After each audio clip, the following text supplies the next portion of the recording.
Assalamualaikum warahmatullahi wabarakatuh. Waalaikumsalam warahmatullahi wabarakatuh. Bismillah, alhamdulillah, la haula wala quwata illa billah. Alhamdulillah di saat ini saya Subhan Abu Rizal bisa menjumpai kembali untuk pemirsa semuanya, warga Nahdien, kaum muslimin semuanya dalam Hasanah Ramadan dari Media Center PCNU Kabupaten Nganjuk ya. Dan alhamdulillah di saat ini saya sudah kehadiran Kiai kita dalam Hasanah Ramadan. Beliau adalah Kiai Haji Mukhtarom Fauzan, Wakil Rais Suriah PCNU Kabupaten Nganjuk. Ya, kita akan langsung saja bersama beliau. Assalamualaikum Kiai. Waalaikumsalam warahmatullahi wabarakatuh. Ya, terima kasih kehadirannya di studio Media Center. Ya. Kesempatan kali ini semoga Sama-sama. kerawan panjenengan tentu kita harapkan bisa memberikan pencerahan, memberikan hasanah atau wawasan kepada warga Nahdien, khususnya pada santri-santri ini ya. Ya. Di tengah-tengah kesibukan bulan Ramadan tentu semakin padat ya. Iya. Ya, kepadatan pada santri maupun di jamaah ya ini. Iya. Ya. Nah, untuk itu sore kesempatan ini maksud saya kita mohonkan nasihat di sekitar ini ya. Rata-rata para santri ini kan dianjurkan ya, dipesankan, bahkan juga semacam kita dibekali bahwa kita bagaimana seorang santri memang harus derek fatwa, derek dawuh kiai, derek apa yang menjadi sebagai seorang muslim tentu memiliki pedoman-pedoman dan wawasan terkaitan dengan wawasan keislamannya sendiri. Nah, dalam hal ini kaitannya dengan hal itu kita mohonkan nasihat. Nah, betul sekali. Kita sekalian sebagai santri, juga secara umum sebagai warga Nahdlatul Ulama, kita mengenal ada slogan santri nderek kiai, santri ikut kiai. Nah, slogan ini terkadang disalahartikan oleh orang-orang tertentu. Mereka mengatakan nderek kok kiai, nderek kok ulama gitu. Ulama tidak pasti betul, terkadang salah. Kiai tidak mesti benar. Derek atau ikut itu ya ikut ke Quran dan hadis, kata mereka. Bahkan mereka pun mendalil, yakni hadis riwayat Imam Malik dalam kitab Muwatta. Rasulullah SAW bersabda, taraktu fikum amrayni lan tadillu ma tamassaktum bihima kitabillah wa sunnati nabi. Aku tinggalkan pada kalian dua perkara. Kalian selamanya tidak akan tersesat manakala berpegang teguh kepada keduanya, yakni Al-Quran dan Al-Hadis. Hadis ini memang benar, tapi seringkali bagi orang-orang tertentu disalahartikan, dan disalahartikan itu menjadi membahayakan. Iya. Karena begini, orang awam yang tidak tahu, taunya berarti kita harus berpegang teguh pada Quran dan hadis. Kalau gitu berarti kalau ada masalah kita cari saja di Quran, kita cari di hadis. Padahal ilmu agama hanya pas-pasan, bahkan sangat kurang. Akibatnya karena ada hadis seperti itu, menurut mereka berarti kita harus mencari dulu dari Quran, dari hadis. Nggak usah tanya pada orang lain, cari saja. Iya, cari sendiri om, hatinya begitu.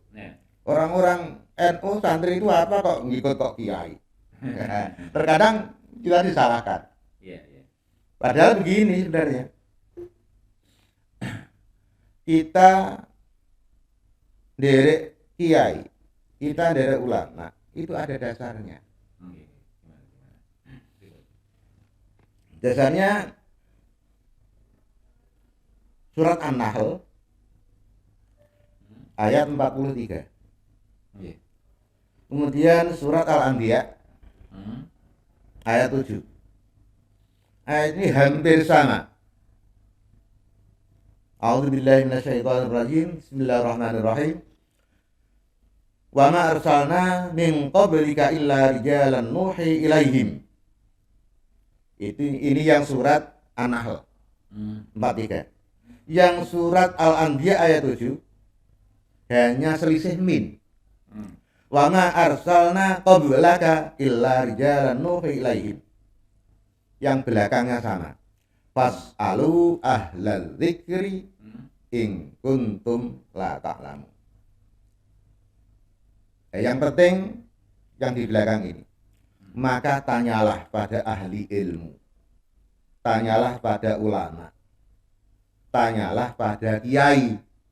Bila kamu tidak mengetahui. Bukan mencari sendiri. Sehingga sekarang ini kan banyak orang-orang yang nyeleneh. Banyak orang yang seolah-olah sudah pandai sehingga bisa mengambil hukum dari Quran hadis sendiri.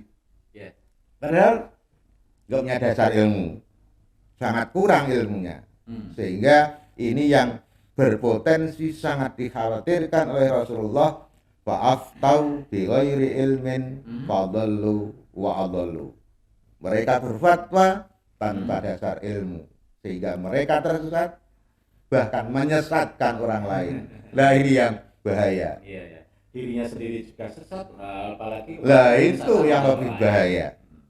Dan sekarang kan banyak orang-orang yang seolah-olah ulama, seolah-olah kiai mendadak jadi kiai. Padahal cuma casing tok kadang. Pakai serban besar, pakai jubah. Bahkan ada kejadian yang lucu. Di Baron beberapa bulan yang lalu itu ada tamu itu macak seperti kiai sekarang, kiai-kiaian maksud saya, pakai serban besar, pakai baju jubah. Kemudian waktu maghrib mampir di musola. Nah orang-orang musola itu melihat tampangnya orang ini, wah ini ulama ini kiai ini, jadikan imam. Akhirnya orang yang baru dikenal, baru datang itu dijadikan imam. Iya. Nah setelah menjadi imam, nah orang ini baca Fatihah kayaknya juga bagus. Tapi setelah waladhdallin, makmum kan amin. Nah baru terjadi aneh. Imamnya noleh. Terus bicara, kompak tenan. Ternyata orang tidak beres. Nah ini sekarang ini banyak sekali orang-orang yang tidak berkualitas secara keilmuan, tapi macak seolah-olah jadi kiai. Nah kita jangan sampai tertipu oleh orang-orang seperti ini. Iya. Kalau tidak beres benar artinya tidak penuh. Itu apa kalau memang beneran? Iya. Nah ini mungkin ya orang-orang yang dulu mungkin juga korban dari salah penjelasan tentang dalil. Saya tinggalkan dua perkara yang harus kita pegang teguh, sehingga banyak orang yang mencari sendiri, sehingga menghasilkan ilmu, menghasilkan hukum yang tidak semestinya.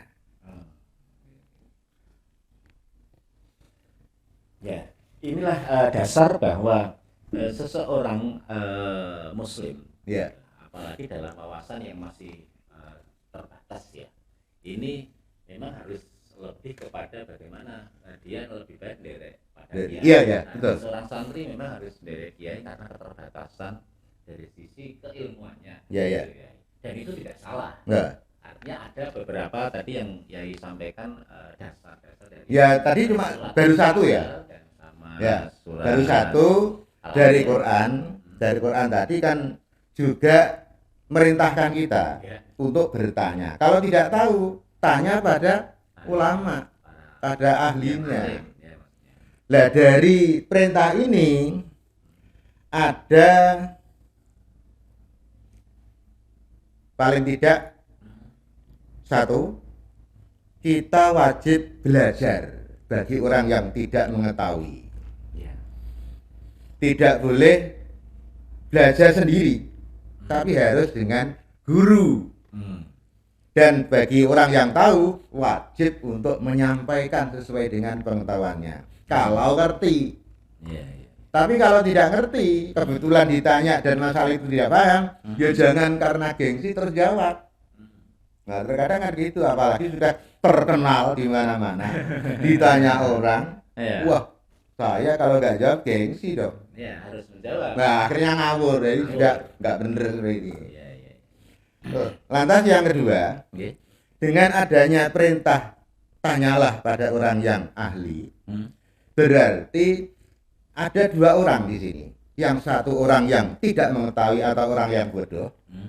Yang kedua adalah orang yang pintar, yang bisa menggali ilmu dari dasarnya. Sehingga dari satu sisi ada orang yang harus pangkatnya mengikuti orang lain, tidak mencari sendiri. Ada seorang alim dan ada orang yang terlabil ilmu. Yeah. Ada komunikasi, ada orang yang tergantung kepada seorang yang memang sudah alim. Iya. Dari situ terus berarti harus ada mengikuti maksudnya. Nah, iya, harus yang tidak tahu harus mengikuti yang tahu. Dan dari sini juga ada dua kelompok orang. Yang satu itu adalah kelompok muqallid atau mutabi paling tinggi, orang yang harus mengikuti. Yang kedua adalah kelompok mustahid, memang orang yang bisa menggali hukum dari Al-Quran dan hadis. Dan ini sekarang ini sudah sangat jarang orang yang berpangkat sebagai mustahid. Bahkan di sini dijelaskan begini. Wa man lam yuqallid wahidan minhum waqala ana a'malu bil kitab wa sunnati mudda'iyan fahmal ahkami minhuma fala yuslam lahu bal huwa mukhti'un dhalun mudillun. Barang siapa yang tidak mengikuti salah satu di antara para imam mustahid, terutama imam mustahid 4 mazhab, Imam Hanafi, Imam Maliki, Imam Syafi'i, Imam Hambali, tidak mengikuti mereka, bahkan mengatakan aku mengamalkan Quran dan hadis dengan mengakui memahami sendiri dari Quran dan hadis. Kalau begitu, fala yuslamu lahu, tidak selamat mereka. Karena tanpa ilmu menggali sendiri, bahkan bal huwa mukhtiun dhalun mudillun, bahkan dia itu orang yang salah, tersesat dan menyesatkan. Nah, inilah bahayanya bagi orang yang nggak punya ilmu kemudian mengambil sendiri dari Quran dan hadis. Ya, karena untuk kalau ini kuncinya pada mustahidnya sebenarnya ya tadi ya. Artinya mustahidnya pada dekade belakangan ini untuk menjadi seorang mustahid memang tidak, atau sudah jarang sekali. Nah, mustahid itu kan bahkan hampir mustahil. Kita tinggal ikuti saja ulama-ulama para mustahid yang terdahulu. Nah, itu. Kemudian kalau sekarang bermunculan merasa dirinya bisa, terus merasa dirinya menjadi mustahid, itu hanya ngaku-ngaku. Kebanyakan orang sekarang bahasa Arab saja tidak paham. Mengartikan Quran hadis saja lewat terjemahan. Lah seperti itu terkadang malah ngaku bisa menggali sendiri dari Quran hadis. Nah, ini ya. Nah, dari situlah kembali kepada ada seorang mujtahid yang memang itu sudah memiliki kemampuan dan diakui oleh kaum muslimin secara umum. Kemudian dari sisi yang lain, santri atau orang yang di luar mujtahid itu sebagai santri. Yeah. Itulah bakunya bahwa seorang santri memang harus ikut. Di situ, ya. Terus tambah satu lagi yang belum. Tadi kan dasarnya santri dari kiai kan baru dari Quran. Ada yang dari hadis. Hadis ini riwayat dari sahabat Jabir bin Abdillah. Kharajna fi safarin fa asaba rajulan minna hajarun fasajjahu fi ra'sihi. Ringkasnya begini. Pada suatu saat kita, sahabat Jabir dan teman-temannya itu bepergian. Di tengah bepergian, karena di tanah Arab itu banyak gunung, ada batu yang menggelinding dan mengenai salah seorang di antara mereka, mengenai kepalanya, sampai bocor dan agak parah. Kemudian yang kena batu tadi sumah talama, kemudian tidur, di tengah tidur mimpi basah, mimpi kemudian mengeluarkan sperma. Berarti kan wajib mandi saya ini. Fasa'ala ashabahu, kemudian tanya pada sahabatnya, hal tajiduna li rukhsatan fit tayammum, apakah kamu sekalian mengetahui bagi saya ada keringanan untuk melaksanakan tayamum, tidak mandi dengan air? Faqalu ma najidulaka rukhsatan wa anta taqdiru alal ma. Mereka sama menjawab, kami tidak menemukan kemurahan bagi kamu untuk tayamum karena kamu mampu untuk menggunakan air. Fal tasala fanata, karena teman-temannya harus mandi, fal tasala, maka terus mandi, bukan tayamum, padahal ada luka di kepala. Fanata, kemudian mati orang itu. Nah, kejadian ini ketika sudah pulang sampai ketemu Rasulullah, orang-orang bercerita kejadian itu. Ya, kejadian tentang ada orang yang kena batu, luka parah, mimpi basah, mandi besar, tidak tayamum karena menurut sahabat yang lain harus mandi, kemudian mati. Nah, mendengar cerita itu, Rasulullah kemudian bersabda, qataluhu, mereka telah membunuhnya. Yang membunuh? Yang membunuh ya yang memberikan fatwa itu. Mandi. Harus mandi, tidak boleh tayamum. Dengan mandi mati. Sehingga Rasulullah menyatakan qataluhu, mereka membunuhnya. Nah, Rasulullah kemudian menyatakan, ala sa'alu illam ya'lamu, mbok yo tekok nek ora ngerti, aja ngawur ngoten niku. Hendaklah bertanya, jangan memberikan hukum sendiri menurut akalnya, menurut pandangannya. Merasa mampu, merasa dirinya ini harus mengeluarkan fatwa sendiri. Nah, itu terkadang sering kali, apalagi faktor gengsi itu terkadang. Iya. Sehingga baik, ya ini penting bahwa seseorang muslim ketika dia harus melaksanakan sesuatu memang harus didasari oleh ilmu. Nah, ilmu ini bisa kita dapatkan dari kiai atau dari guru. Kalau tidak mengetahui tentu harus bertanya. Jangan merasa dirinya sendiri, merasa mampu bisa menggali sendiri. Ini akan bisa mencelakakan dirinya sendiri. Yang celaka bukan hanya dirinya sendiri, tapi orang lain ikut celaka. Orang lain. Ya, luar biasa, ini yang perlu kita sadari bersama. Ya, baik, mungkin sebelum kita akhiri ada beberapa catatan terkait dengan bagaimana ini santri memang harus sendiri. Beberapa keterbatasan dan kelebihan.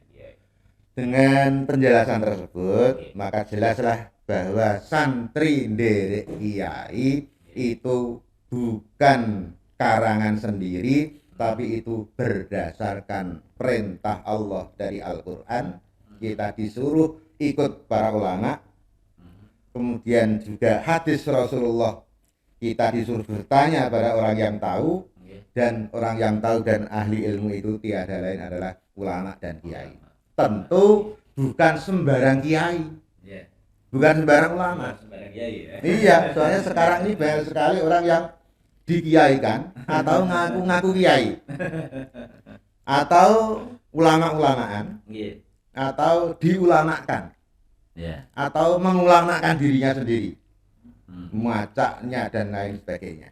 Sehingga kita sebagai santri, sekaligus warga NU yang kita ikuti tiada lain kiai-kiai dan ulama-ulama Nahdlatul Ulama.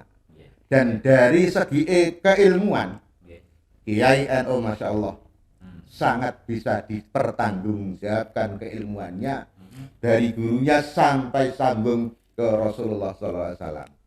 Berbeda dengan orang-orang lain yang sementara ini mengaku bisa menggali sendiri, mereka terkadang tidak punya guru yang sambung sampai Rasulullah. Ya, ini intinya atau pentingnya terkait dengan keilmuan kita, amalan kita yang memang didasari oleh ilmu, dan ilmu itu memang harus ada gurunya. Ya. Barang siapa belajar tanpa guru, gurunya setan. Bahaya itu. Iya. Baik, ya, terima kasih atas nasihat-nasihatnya, semoga bermanfaat untuk kaum muslimin, pemirsa semuanya, dan masih selamat menjalankan ibadah puasa, selamat juga banyak agenda di pesantren yang semoga itu tetap menjadi bagian dari amal ibadah kita. Amin. Terima kasih, Yai. Akhirnya pemirsa semuanya, saya Subhan Abu Rizal bersama dengan Kiai Haji Mukhtarom Fauzan harus undur diri sampai di sini dalam Hasanah Ramadan dari Media Center PCNU Kabupaten Nganjuk. Assalamualaikum warahmatullahi wabarakatuh.